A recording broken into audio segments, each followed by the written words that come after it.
आज हम एसी का स्टैंडर्ड फॉर्म क्या होता है हम लोग उसके बारे में डिस्कस करने वाले हैं, ठीक है।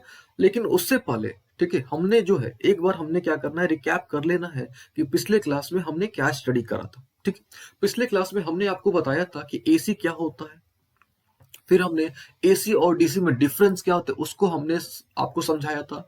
फिर हमने बात कर रहा था कि एसी हमने क्यों पढ़ना होता है, एसी का एडवांटेज क्या है ओवर डीसी, वो हमने डिस्कस करा था। ठीक है। अच्छा, उसके साथ साथ हमने एसी के कुछ लिमिटेशंस के बारे में भी हमने डिस्कस करा था। ठीक है। तो हमने केवल पिछले क्लास में हमने केवल एक लिमिटेशन के बारे में डिस्कस करा था, दैट इज स्किन इफेक्ट। ठीक है। अगर आपको ध्यान होगा तो हमने आपको बताया था कि अगर एक्सीडेंटली आप किसी भी तरीके से अगर आप एसी के कांटेक्ट में आते हो तो आपको शॉक लगता है, आपको करंट लगता है। ठीक है। एक तो ये डिमेरिट हो गया एसी का, जबकि डीसी में ऐसा नहीं होता।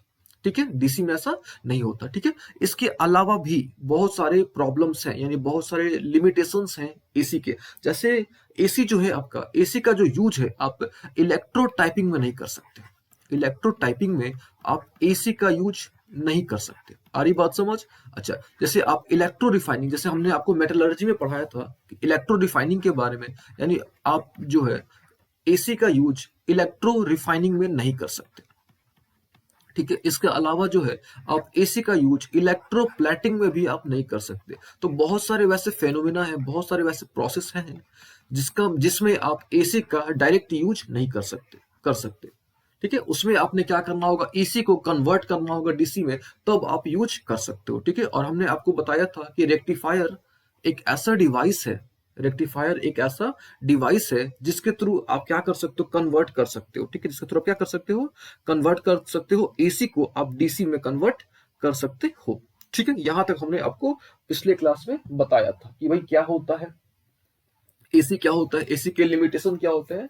तो पिछले क्लास में हमने आपको इन सब चीजों के बारे में डिस्कशन करा था। तो खैर आज का जो हमारा टॉपिक है that is standard form of alternating current. ठीक है। लेकिन इस टॉपिक को स्टार्ट करने से पहले, है ना, यानी standard form of alternating current जो है, इसको स्टार्ट करने से पहले आपको कुछ चीजों का नॉलेज होना कंपलसरी है। ठीक है। अब वो क्या क्या चीजें वो हम लोग थोड़ा समझ लेते हैं। ठीक है। सबसे पहले आपको ईएमआई का नॉलेज होना चाहिए। ठीक है। ईएमआई, और ईएमआई से भी पहले अगर देखा जाए तो आपको मैग्नेटिक फ्लक्स का नॉलेज होना चाहिए। ठीक है। मैग्नेटिक फ्लक्स, तो हम क्या करते हैं एक शॉर्ट में रिकैप करा देते हैं कि भाई मैग्नेटिक फ्लक्स क्या होता है। ठीक है। ईएमआई क्या होता है and Faraday law of EMI क्या होता है। ठीक है। ये इन तीन चीजों का नॉलेज आपको होना कंपलसरी है, तभी जाके आप जो है आगे में एसी में आप आगे बढ़ सकते हो, आप एसी को अच्छे तरीके से समझ सकते हो। ठीक है। तो हम शॉर्ट में जल्दी से हम सबसे पहले आपको बताते हैं कि फ्लक्स क्या होता है। ठीक है। तो सिंपल तरीके से अगर देखा जाए फ्लक्स, यानी हम लोग मैग्नेटिक फ्लक्स की बात कर रहे हैं, तो मैग्नेटिक फ्लक्स को अगर सिंपल तरीके से डिफाइन करा जाए तो मैग्नेटिक फ्लक्स जो है आपका बताता है कि भाई एक निश्चित एरिया से, है ना, एक निश्चित एरिया से कितने मैग्नेटिक फील्ड लाइंस पास हो रहे हैं, है ना। यानी सिंपल तरीके से देखा जाए, यानी number of magnetic field lines passes through a definite area। ठीक है। Number of magnetic field lines passes through a definite area, यानी एक निश्चित एरिया से कितने मैग्नेटिक फील्ड लाइंस क्या हो रहे हैं, पास हो रहे हैं, उसी को हम लोग क्या बोलते हैं, मैग्नेटिक फ्लक्स। ठीक है। ये क्लियर हो गया मैग्नेटिक फ्लक्स क्या होता है। और इसको हम लोग क्या करते हैं, फाई से रिप्रेजेंट करते हैं, फाई विद सबस्क्रिप्ट भी से हम लोग क्या करते हैं, रिप्रेजेंट करते हैं। ठीक है। जब ये डेफिनेशन हमने समझ लिया कि भाई number of magnetic field lines passes through a different area, ठीक है, पासेस थ्रू क्या चाहिए, डिफिनिट एरिया, लेकिन परपेंडिकुलरली यानी नॉर्मली पास होना चाहिए, ये आपने ध्यान में रखना है। ठीक है, नॉर्मली। तो यानी यहां से इस डेफिनेशन के अकॉर्डिंग यहाँ पे एक फॉर्मूला बन जाता है, that is phi equal to, यानी flux equal to B dot A, B dot A. अब देखो आपको नॉलेज होगा वेक्टर प्रोडक्ट का, है ना। वेक्टर प्रोडक्ट जो होता है, वेक्टर प्रोडक्ट से कहने का मेरा मतलब ये है कि वेक्टर क्वांटिटीज को, ठीक है, हम लोग दो तरीके से मल्टीप्लाई कर सकते हैं, एक क्रॉस में कर सकते हैं और एक डॉट में कर सकते हैं। तो आपको पता होगा ए डॉट बी क्या होता है ना, और ए डॉट बी क्या होता है, that is A B cos theta. तो इसको हम लोग लिख सकते हैं बी ए कॉस थीटा।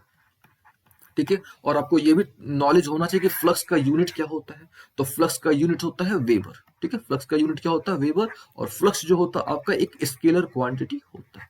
ठीक है। ये थोड़ा सा हमने जानकारी ले लिया फ्लक्स के बारे में, यानी मैग्नेटिक फ्लक्स के बारे में। ठीक है। चलिए, अब आपको एक चीज जो और है वो आपको अच्छी तरीके से नॉलेज होना चाहिए, that is EMI. That is EMI यानी इलेक्ट्रोमैग्नेटिक इंडक्शन का आपको नॉलेज होना चाहिए। ठीक है। अभी देखो आप इलेक्ट्रोमैग्नेटिक इंडक्शन क्या होता है, देखो आप अभी देखो, अगर आप इलेक्ट्रोमैग्नेटिक इंडक्शन को समझना है आपको, तो सबसे पहले आपको मैग्नेटिक इफेक्ट ऑफ करंट के बारे में नॉलेज होना चाहिए। अरे बात समझ, आपको मैग्नेटिक इफेक्ट ऑफ करंट के बारे में आपको नॉलेज होना चाहिए। ठीक है, क्यों, ऐसा क्यों? ठीक है, अभी देखो आप, अगर आपको याद होगा तो मैग्नेटिक इफेक्ट ऑफ करंट क्या होता है, तो 1820 में, 1820 में, ठीक है, 1820 में एक फिजिस्ट थे जिनका नाम था हैंस क्रिश्चियन ओरिस्टेड, है ना, हैंस क्रिश्चियन ओरिस्टेड। उन्होंने एक एक्सपेरिमेंट करा था, है ना। उन्होंने क्या करा था, एक एक्सपेरिमेंट करा था। उन्होंने एक वायर लिया था और उस वायर से उन्होंने करंट पास कराया था, और उन्होंने बताया था कि भाई इसके चारों तरफ, है ना, यानी करंट कैरिंग कंडक्टर, आप ऐसे बोल सकते हो उसको, शॉर्ट में ऐसे बोल सकते हो कि करंट कैरिंग कंडक्टर जो होता है उसके आसपास मैग्नेटिक फील्ड क्रिएट होता है। ठीक है, सिंपल सी बात है, current carrying conductor produces magnetic field around it. Simple सा डेफिनेशन है। किसका डेफिनेशन है? मैग्नेटिक इफेक्ट ऑफ करंट का। ठीक है, current carrying conductor produces what? Magnetic field around it. लेकिन यहाँ पे एक चीज आपने ध्यान में रखना है, यहाँ जो करंट का जो सोर्स है वो डीसी है, एसी नहीं है। ये आपने ध्यान में रखना है। अगर आपको ध्यान होगा तो पिछले क्लास में हमने आपको बताया भी था कि एसी जो होता है वो मैग्नेटिक फील्ड प्रोड्यूस नहीं करता है। ठीक है, एसी जो होता है मैग्नेटिक फील्ड प्रोड्यूस नहीं करता है। क्यों नहीं करता है? ठीक है, सिंपल सा बात है, क्योंकि इसका जो डायरेक्शन होता है ना, इसका जो डायरेक्शन होता है, किसका डायरेक्शन? एसी का जो डायरेक्शन होता है वो क्या करता है? कंटिन्यूसली चेंज होते रहता है। और जब डायरेक्शन कंटिन्यूसली चेंज होते रहता है, दैट इज वाई ये जो होता है आपका मैग्नेटिक फील्ड प्रोड्यूस नहीं करता। ठीक है, उम्मीद है आपको ये वाला कॉन्सेप्ट समझ आ गया होगा। मैग्नेटिक इफेक्ट ऑफ करंट, यानी एक करंट कैरिंग कंडक्टर जो होता है वो अपने आसपास, है ना, एक करंट कैरिंग कंडक्टर जो होता है वो अपने आसपास क्या करता है? एक मैग्नेटिक फील्ड क्या करता है? क्रिएट करता है। ठीक है, खैर हम लोग बात कर रहे थे ईएमआई की। ठीक है ना, हम लोग जो बात कर रहे थे, हम जो टॉपिक जो हमने स्टार्ट करा था, दैट इज क्या? ईएमआई। तो ईएमआई जो है इसका जस्ट उल्टा है, यानी जस्ट इसका रिवर्स है। ठीक है, जो ईएमआई है आपका, ये क्या है? जस्ट इसका रिवर्स है। ठीक है, ईएमआई के बारे में सबसे पहले माइकल फाराडे ने, है ना, ईएमआई के बारे में सबसे पहले माइकल फाराडे ने बताया था 1831 में, यानी ठीक 11 साल बाद। यानी ओरिस्टेड के एक्सपेरिमेंट, ओरिस्टेड ने जो अपना कॉन्सेप्ट दिया था उसके ठीक 11 साल बाद माइकल फाराडे ने अपना कॉन्सेप्ट दिया। ठीक है, जिसको हम लोग क्या बोलते हैं? Electromagnetic induction. ठीक है, अब इलेक्ट्रोमैग्नेटिक इंडक्शन क्या होता है? तो सिंपल सिंपल तरीके से आप बोल सकते हो कि रिवर्स प्रोसेस है ना, रिवर्स प्रोसेस है ओरिस्टेड एक्सपेरिमेंट का, यह रिवर्स प्रोसेस है of magnetic effect of current. ठीक है, सिंपल से आप इसको एक सिंपल तरीके से आप बोल सकते हो कि ईएमआई जो होता है एक रिवर्स प्रोसेस होता है। किसका रिवर्स प्रोसेस होता है? मैग्नेटिक इफेक्ट ऑफ करंट का रिवर्स प्रोसेस होता है। और ये बात समझ में, इसको आप ऐसे बोल सकते हो। इसका मतलब ये हुआ कि ओरिस्टेड जो मैग्नेटिक इफेक्ट ऑफ करंट होता है उसमें हमने क्या करा था? एक करंट कैरिंग कंडक्टर से, हम करंट कैरिंग कंडक्टर के द्वारा या करंट कैरिंग कंडक्टर के आसपास, है ना, एक क्या होता है? मैग्नेटिक फील्ड क्रिएट होता है, यानी वहां पे करंट के थ्रू, है ना, यानी करंट के थ्रू क्या क्रिएट कराया गया था? आपको मैग्नेटिक फील्ड कराया गया था। आज ये बात समझ में, करंट के थ्रू क्या कराया गया था? मैग्नेटिक फील्ड क्रिएट कराया गया था। जबकि माइकल फाराडे ने क्या करा? मैग्नेटिक फील्ड के थ्रू, है ना, मैग्नेटिक फील्ड के थ्रू इन्होंने क्या प्रोड्यूस कराया? इन्होंने करंट जनरेट कराया। आ रही बात समझ में? तो दैट इज वाई हम लोग जो बोलते हैं कि ईएमआई जो होता है रिवर्स प्रोसेस होता है। किसका रिवर्स प्रोसेस होता है? मैग्नेटिक इफेक्ट ऑफ करंट का। ठीक है, लेकिन इस रिजल्ट को देने से पहले, है ना, ये जो मैग्नेटिक उन्होंने जो बताया कि भाई अगर मैग्नेटिक फील्ड वैरी करेगा, है ना, मैग्नेटिक फील्ड क्या करेगा? वैरी करेगा, तो उसके चलते क्या होगा? करंट जनरेट होता है। ठीक है, तो ये जो रिजल्ट उन्होंने दिया, ये जो उन्होंने बताया कि भाई ऐसा होता है, इसको लाने के लिए, इसको समझाने के लिए उन्होंने बहुत सारे एक्सपेरिमेंट्स करे थे। ठीक है, उन्होंने क्या करे थे? बहुत सारे एक्सपेरिमेंट करे थे, जिसको हम लोग फाराडे एक्सपेरिमेंट बोलते हैं। ठीक है, जिसको हम लोग क्या बोलते हैं? फाराडे एक्सपेरिमेंट, है ना। बिना एक्सपेरिमेंट के कोई रिजल्ट संभव नहीं है ना। तो इसीलिए एक्सपेरिमेंट को अगर आप समझ जाओगे तो आप कोई भी लॉ को भी आप इजिली समझ पाओगे। ठीक है, तो चलिए, ये तो हमको समझ आ गया कि भाई ईएमआई का मतलब क्या होता है। तो ईएमआई सिंपल सी बात है कि varying magnetic field produces electric current, varying magnetic field produces electric current. जबकि उसमें क्या था आपका? जो मैग्नेटिक इफेक्ट ऑफ करंट, उसमें क्या था? उसमें था आपका कि भाई आपका जो इलेक्ट्रिक करंट है ना, जो आपका इलेक्ट्रिक करंट है वो क्या प्रोड्यूस करेगा? अपने आसपास, है ना, यानी जो करंट कैरिंग कंडक्टर है वो अपने आसपास जो है मैग्नेटिक फील्ड प्रोड्यूस करेगा। ठीक है, चलिए, ये बात आपको उम्मीद है समझ आ गई होगी बात। ठीक है, अब हम आते हैं लॉ की। लॉ क्या था, है ना, क्योंकि ये अगर आपको इन तीन चीजों का नॉलेज नहीं रहा तो आपको समस्या होगा। ठीक है, अभी देखो, अब आपको थोड़ा ध्यान रखना, लॉ यानी फाराडे ने लॉ दिया, है ना, इनका लॉ था। लॉ क्या था, यानी लॉ ऑफ ईएमआई, यानी ईएमआई यानी इलेक्ट्रोमैग्नेटिक इंडक्शन का लॉ क्या था। तो इन्होंने बताया क्या कि जितना फ्लक्स में चेंज होगा, यानी rate of change of flux, है ना, इन्होंने बताया कि rate of change of flux जो होता है वो ईएमएफ के बराबर होता है। आ रही बात समझ में? तो सिंपल तरीके से आपने याद रखना है कि EMF equal to rate of change of flux. ठीक है, ये सिंपल से आपने याद रखना है। आ रही बात समझ में कि rate of change of what, flux जो होता है वो किसके बराबर होता है, वो जो होता है आपका ईएमएफ के बराबर होता है। ठीक है, बस आपने ये ध्यान में रखना है। ठीक है, अच्छा, लेकिन अगर एग्जैक्टली देखा जाए तो यहाँ पे आपको माइनस साइन का यूज करना होगा, यानी ईएमएफ इक्वल टू जो होता है minus d phi by d t. आ रही बात समझ में? अब आपके मन में प्रश्न आ सकता है कि हमने यहाँ पे माइनस का यूज क्यों करा। ठीक है, तो माइनस वाला जो कॉन्सेप्ट है हमने लेंज लॉ के थ्रू यूज करा है ना, ये जो माइनस वाला जो कॉन्सेप्ट है हमने लेंज लॉ के थ्रू इसको हमने लिया है। ठीक है, लेंज लॉ क्या होता है, ठीक है, और लॉ ऑफ ईएमआई क्या होता है, इसको हमने ऑलरेडी डिस्कस कर दिया है। जो चैप्टर था आपका ईएमआई में, हमने उसमें हर एक चीज को एक्सप्लेन करके आपको बताया कि फाराडे के एक्सपेरिमेंट्स क्या क्या थे, ये लॉ कैसे आया, है ना, लेंज लॉ क्या होता है। हमने काफी चीजें एक्सप्लेन करा है। ठीक है, ईएमआई जो चैप्टर हमने पढ़ा था। ठीक है, तो आज हम लोग क्या करेंगे, बस एक तरह से उसका यूज करने वाले हैं। ठीक है, हम लोग जो है ये लॉ ऑफ ईएमआई का हम लोग एक तरह से क्या करेंगे, यूज करेंगे। तो आपने याद रखना है कि that is EMF equal to what, minus d phi by d t. चलिए, इन बातों का आपने क्या करना है, ध्यान रखना है। चलिए, तो आपको समझ आ गया होगा। ठीक है, हमने बस एक तरह से रिकॉल कर दिया। ठीक है, और हमने कुछ नहीं करा, हमने इसको डिटेल में पढ़ा दिया है ऑलरेडी। दैट इज वाई हमने इसको केवल रिकॉल किया है। चलो, ये तो हमको समझ आ गया है ना। अब आप करो, अब आप यहाँ पे जो है इस जो डायग्राम हमने यहाँ पे बनाया होगा, अब इस पे डायग्राम पे फोकस करो। ठीक है, तो ये डायग्राम आपको समझ आ रहा होगा। ये जो डायग्राम है ये क्लास टेंथ में आपने पढ़ा होगा, एक जनरेटर के बारे में पढ़ा होगा, है ना। क्लास टेंथ में आपने जनरेटर के बारे में पढ़ा होगा, एसी जनरेटर के बारे में पढ़ा होगा। ठीक है, अब एसी जनरेटर क्या होता है ये भी आप थोड़ा जान लो।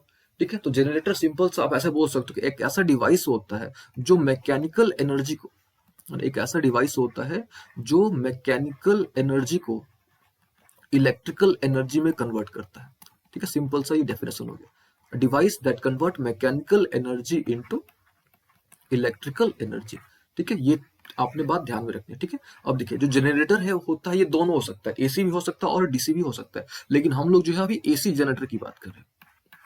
ठीक है, हम लोग जो है अभी किसकी बात कर रहे हैं, एसी जनरेटर की बात कर रहे हैं। ठीक है, चलिए, तो सबसे पहली बात आपको समझ आ गया कि जनरेटर होता क्या है, एक ऐसा डिवाइस जो मैकेनिकल एनर्जी को इलेक्ट्रिकल एनर्जी में क्या करता है, कन्वर्ट करता है। ठीक है, अच्छा, ये जो जनरेटर जो होता है ये किस प्रिंसिपल पर काम करता है, तो जनरेटर जो होता है ईएमआई पर काम करता है, यानी इलेक्ट्रोमैग्नेटिक इंडक्शन पर क्या करता है, ये काम करता है। ठीक है, तो यहाँ पे यूज था ईएमआई का, यूज था लॉ ऑफ ईएमआई का, यूज था, है ना।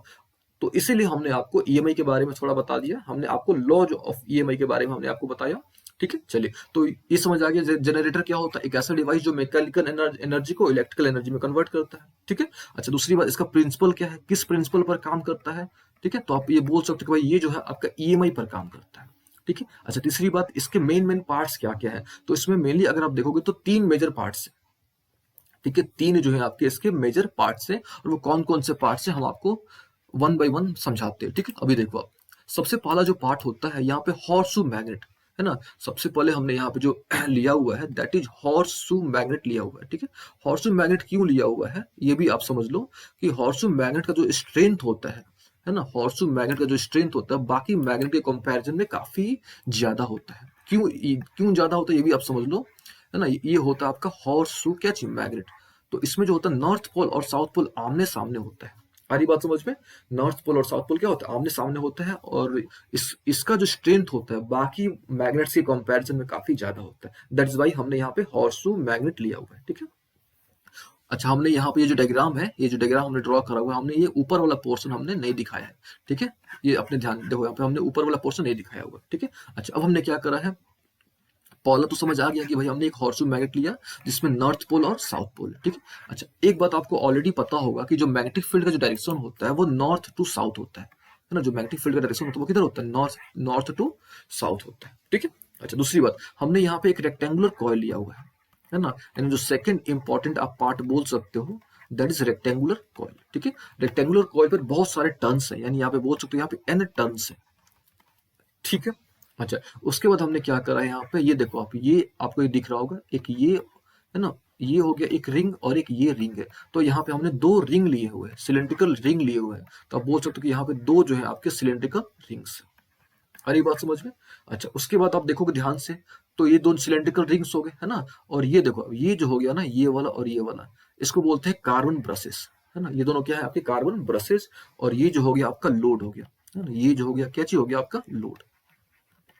ठीक है, तो लोड जो है, लोड इसके पार्ट में नहीं आएगा, इसके पार्ट में मेनली आ जाएगा आपका एक रेक्टेंगुलर कॉइल, ठीक है, ऑफ एन टर्न्स। दूसरा आएगा इसमें रिंग। आ रही बात समझ में? और जो तीसरा जो सबसे इंपॉर्टेंट है, दैट इज कार्बन ब्रशेस। आ रही बात समझ में? जो इसमें जो है आपका थर्ड जो है, दैट इज कार्बन ब्रशेस। आ रही बात समझ में? देखिए, हमने मैग्नेट को क्यों काउंट नहीं करा, हमने मैग्नेट को काउंट नहीं करा, हमने हैंडल को भी काउंट नहीं करा, है कि नहीं? क्योंकि हमको ये जब पता है कि ये जो प्रिंसिपल है आपका ईएमआई पर काम करेगा, है ना। ये जो प्रिंसिपल है किस पर काम करेगा, ईएमआई पर काम करेगा। तो ईएमआई पर जब काम करेगा तो इसमें मैग्नेट होना कंपलसरी है कि नहीं? मैग्नेट होगा ना तभी ना ये काम करेगा, क्योंकि ईएमआई का कॉन्सेप्ट क्या है आपका, ईएमआई जो है, ईएमआई का कॉन्सेप्ट क्या है कि ईएमआई जो होता है रिवर्स प्रोसेस होता है ना। किसका रिवर्स प्रोसेस होता है? तो मैग्नेटिक इफेक्ट ऑफ करंट का क्या चीज होता है, ये रिवर्स प्रोसेस होता है। चलिए, ये उम्मीद आपको समझ आ गया होगा। अभी देखो आप ध्यान से, हम लोग एज्यूम कर रहे हैं यहाँ पे कि हमारा केस वन आपको हम यहाँ पे ले रहे हैं। हम लोग एज्यूम कर रहे हैं कि ये जो, अच्छा एक चीज यहाँ पे हमने मिस कर दिया, दैट इज आर्मेचर क्या होता है। तो ये जो कॉइल है ना, ये जो कॉइल, ये जो रेक्टेंगुलर कॉइल है, इसको हम लोग बोलते हैं आर्मेचर, है ना। इसको हम लोग क्या बोलते हैं, आर्मेचर। ठीक है, ये क्या, फिर से एक बार, ये क्या है आपका, ये हो गया हॉर्सशू मैग्नेट, यानी ये नॉर्थ पोल हो गया, और ये क्या हो गया, साउथ पोल हो गया। ठीक है, ये जो कनेक्ट करा गया, किससे कनेक्ट करा गया, रिंग वन से। ये जो है आपका, ये वाला देखो, ये रिंग वन से कनेक्टेड है। आ रही बात समझ में? और रिंग वन जो है आपका, रिंग वन जो है, ये रिंग वन कार्बन ब्रश से कनेक्टेड है ना। अब कार्बन ब्रश क्या होता है ये समझ लो आप थोड़ा। कार्बन ब्रश जो होता है, ये रिंग, रिंग में, और ये जो लोड है आपका, है ना, रिंग और लोड में जो है एक तरह से इलेक्ट्रिकल कनेक्टिविटी, इलेक्ट्रिकल कनेक्टिविटी तैयार करता है, आप बोल सकते हो इसको, है ना। कार्बन ब्रश जो हो गया एक तरह से एक ऐसा मेटेलिक, आप इसको बोल सकते हो मेटेलिक डिवाइस होता है, या मेटेलिक, आप इसको बोलो मेटल बोलो, मान लो मेटेलिक डिवाइस या मेटल बोलो, जो क्या करता है रिंग में, है ना, रिंग में और ये जो लोड है इसके बीच में एक इलेक्ट्रिकल कनेक्टिविटी तैयार करता है या प्रोवाइड करता है। इलेक्ट्रिकल कनेक्टिविटी क्या करता है, प्रोवाइड करता है। ठीक है, अभी देखो आप, तो आप यहाँ तक क्लियर है, अच्छे तरीके से क्लियर है। अभी देखो आप केस वन देखो, हम लोग मान लेते हैं कि ये जो आपका आर्मेचर है वो रेस्ट में है।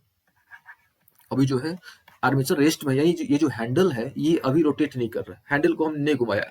ठीक है, जब हैंडल को हमने नहीं घुमाया, आ रही बात समझ में, जब हमने हैंडल को नहीं घुमाया, इसका मतलब ये हुआ कि जो आपका आर्मेचर है, जो कॉइल है ना, आर्मेचर यानी रेक्टेंगुलर जो कॉइल है आपका, ये रेस्ट में है। आ रही बात समझ में? अभी ध्यान से समझिएगा, जब रेस्ट में है ये, ठीक है, तो इससे कुछ मैग्नेटिक फील्ड लाइंस क्या हो रहे हैं, लिंक हो रहे हैं, है ना। मैग्नेटिक फील्ड लाइंस का डायरेक्शन किधर होता है, नॉर्थ से साउथ होता है ना। जो मैग्नेटिक फील्ड का डायरेक्शन होता है वो किधर से किधर होता है, नॉर्थ से साउथ होता है। तो जब रेस्ट में है तो कुछ ही मैग्नेटिक फील्ड लाइंस, है ना, मतलब कुछ मैग्नेटिक फील्ड लाइंस क्या हो रहे हैं, लिंक हो रहे हैं। किससे लिंक हो रहे हैं, इस कॉइल से, है ना। इस कॉइल से कुछ ही मैग्नेटिक फील्ड लाइंस क्या हो रहे हैं, लिंक हो रहे हैं। अरे बात समझ में? जब कुछ मैग्नेटिक फील्ड लाइंस लिंक हो रहे हैं, है ना, जहां हम लोग बोल सकते हैं कि negligible magnetic field lines link हो रहे हैं, बोल सकते हैं ना ऐसे। तो यहाँ पे जो चेंज इन फ्लक्स हो रहा है कि नहीं हो रहा है, चेंज इन फ्लक्स नहीं हो रहा है।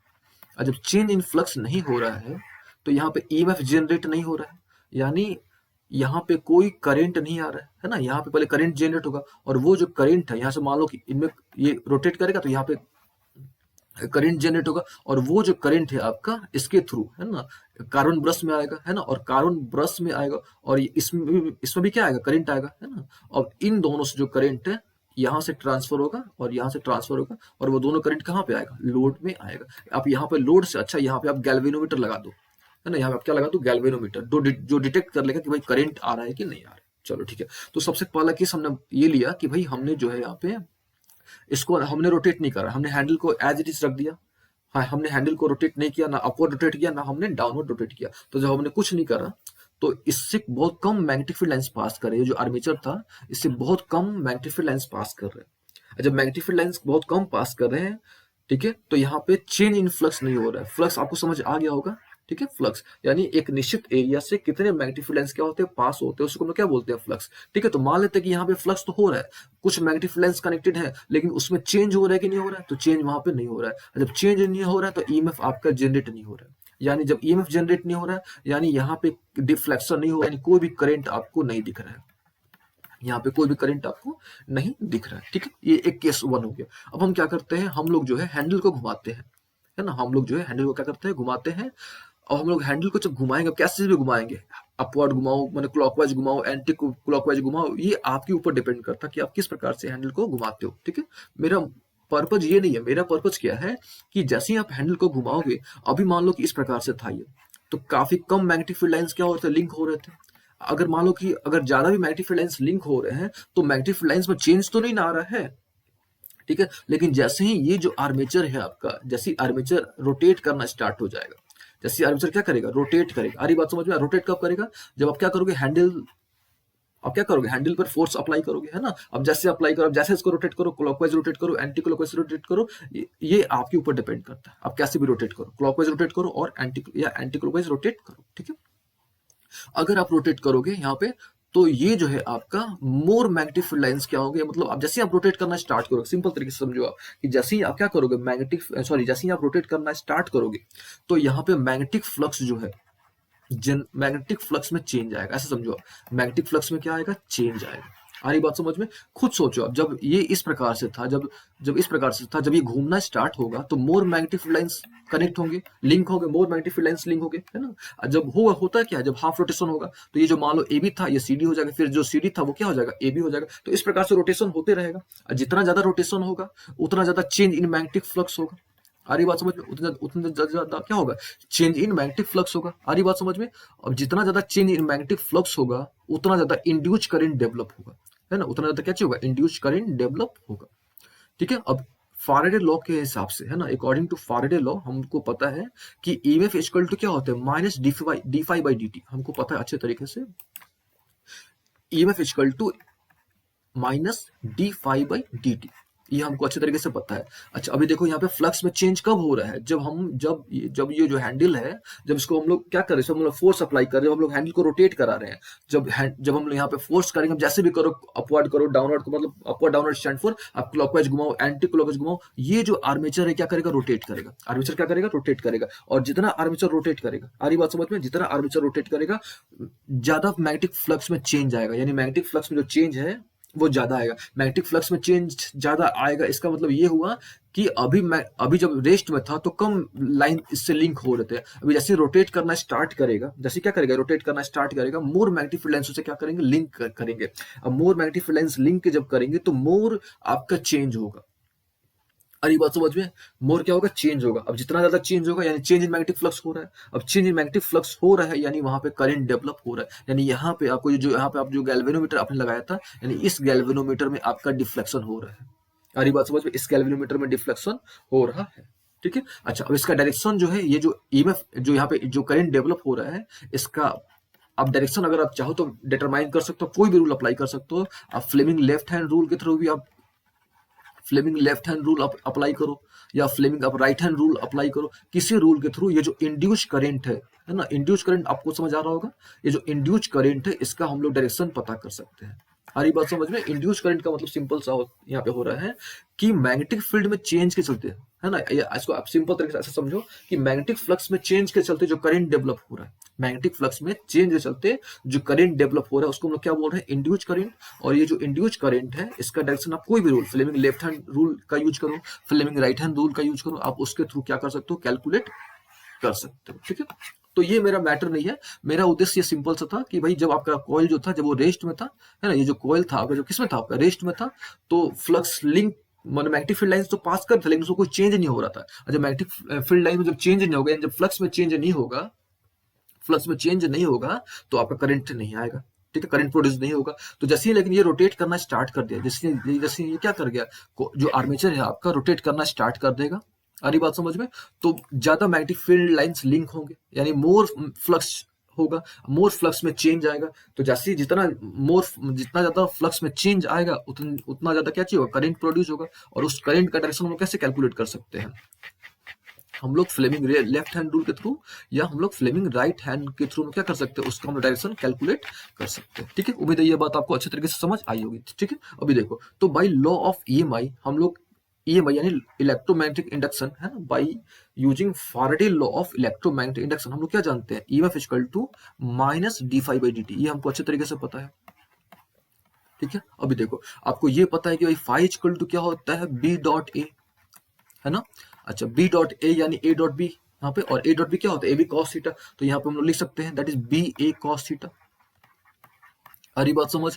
अभी देखो आप यहाँ पे जो कॉयल था आपका, जो आर्मेचर था, उसमें बहुत सारे टर्न्स थे, एक टर्न नहीं था, उसमें बहुत सारे टर्न्स थे। तो फॉर एन टर्न्स यहाँ पे आप लिख सकते हो, ये तो एक टर्न की बात हुई ना, तो फॉर एन टर्न्स है ना, फॉर यहाँ पे हम लोग लिखते हैं एन टर्न्स, तो एन टर्न्स के लिए क्या हो जाएगा, फाइव इक्वल टू हो जाएगा आपका, देखो यहाँ पे हमने बी मिस कर रहे हैं हम लोग यहाँ पे, तो फाइव विद सबस्क्रिप्ट बी, क्योंकि अगर आप यहाँ पे बी नहीं लिखोगे तो कंफ्यूजन हो जाएगा कि भाई हम इलेक्ट्रिक फ्लक्स के बारे में बात करें कि हम लोग मैग्नेटिक फ्लक्स के बारे में बात करें, तो यहाँ पे आपको बी जो है लगाना कंपलसरी होता है, ठीक है। तो अब देखो, तो फॉर एन टर्न्स, तो यहाँ पे एन एन टाइम्स हो जाएगा, यानी एन टाइम्स क्या चाहिए, बी ए कॉस थीटा।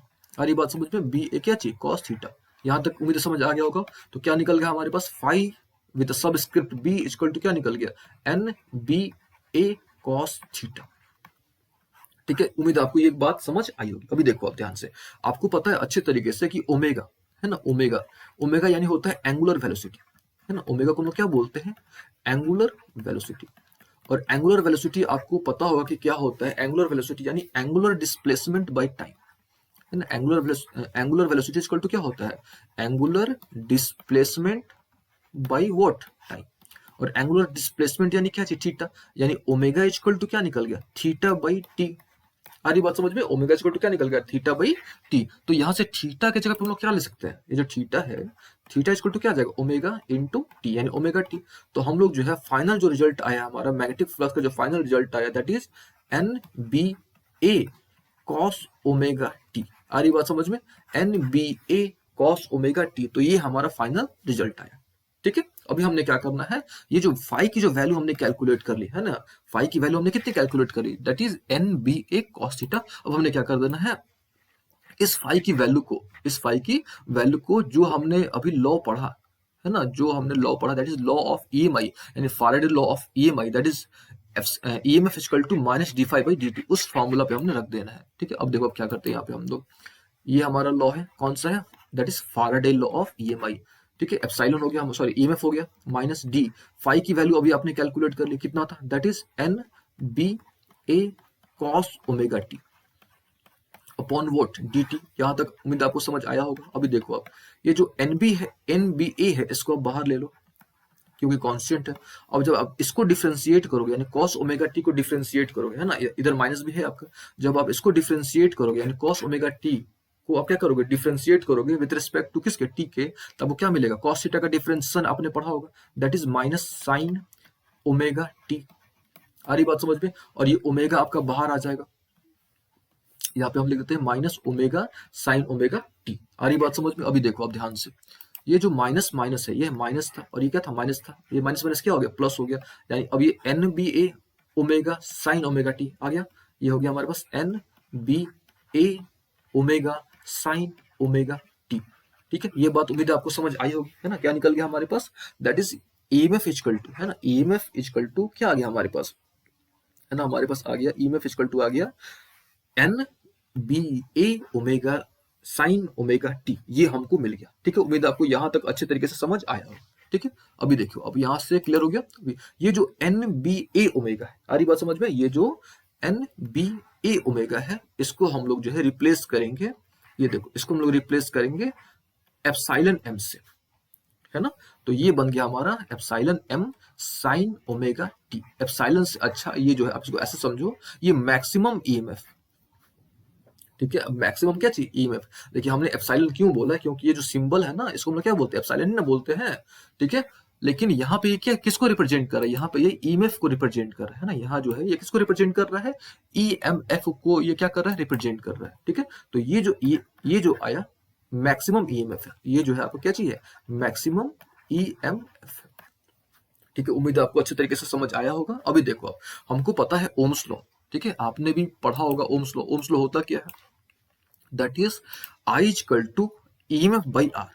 ये आप इसको ऐसे समझो, इसको आप भी कंसीडर कर लो, है ना, इसको आप ईएमएफ भी क्या है, तरह से पोटेंशियल डिफरेंस है ना, तो इसको आप क्या करो, वी कंसीडर कर लो। ठीक है, तो हमको पता है कि आई इक्वल टू क्या होता है, वी बाई आर।